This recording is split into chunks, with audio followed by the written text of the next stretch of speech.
The farm families that own Cabot are happy to be stuck in Vermont. If I have to, I'll say, well, it's a little hairy. Oh, you're the guy!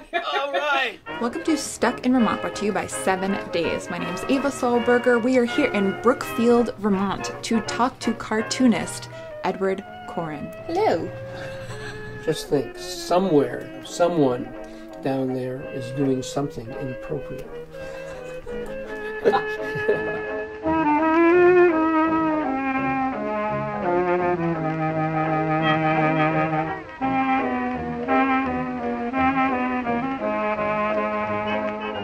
He's saying, if you can stand the cuteness, take a look at my cat. How do you make that funny? The trick is also to get the body language right. This guy leaning over in a kind of fake over-friendliness because he's so determined to show his beloved cat to this guy who couldn't care less. Make this a little bit richer, and the relationship between these two a little bit more complex, who they are and where they live socially and economically, and you know, it's like a story. The beginning, middle, and end is all right there. Ed works out of his studio in his home here in Brookfield. Finally, you know, is this funny or not?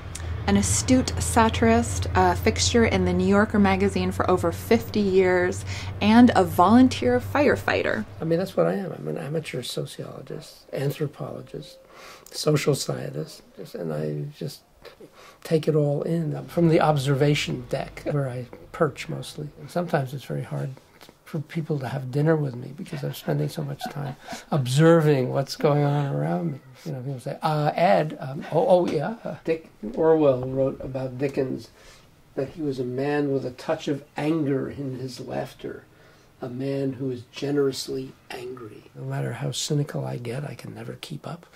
So it's pretty much that for me. It's an addiction. It's like people are addicted to working out. I'm addicted to drawing. Working out with my hand. My endorphins are at the tip of my fingers. If I don't do it, I'm grumpy. You know? How do you describe it? Well, I say a lot of lines. People say, what's with the noses? How come they're so big? I wondered that about your noses, too. What is with your noses? There it is. The key to likeness and character. So most of my life is alone.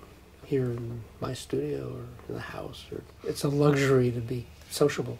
You know, if I'm doing something like this, a lot of it is thinking and looking and then going back and drawing and erasing. How many hours is erasing too? So drawing, erasing, pacing back and forth, looking, you know, going away, coming back and saying, oh yeah, there's no beginning, middle, and end, except when it's ended. I mean, that's what I like about going out on a fire call. It has a beginning, middle, and end.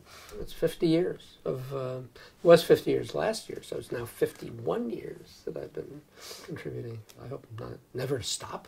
Basically, the New Yorker is the only game in town now for cartoonists, for the kind of cartoonists, the cartoons of this sort. It was a career that many more people had when I was starting out, which was back in the 1950s. You know, pretty viable, vibrant art forms.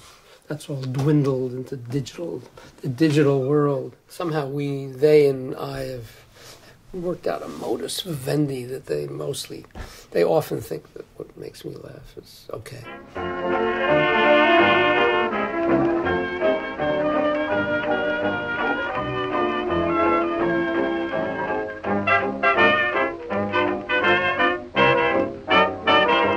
Just a little room or two can more than do. I find it hard to stop drawing. I'm spending some time looking at Homestead now, and he called himself the old man mad about drawing. One of my role models was Al Hirschfeld. Almost 100. He was within a month or two of being 100. And he was drawing still. I don't think artists of any sort retire, at least willingly. A little rain, a little sun, a little work, a little fun, a little time for loving when the day is done. You can see some of Edward Koren's work at the Justin Morrill Homestead in July for their Gallery in the Garden art show. And we will get stuck around with you again real soon. We will. So do you ever feel like you are going to run out of material? Well, no. God, no.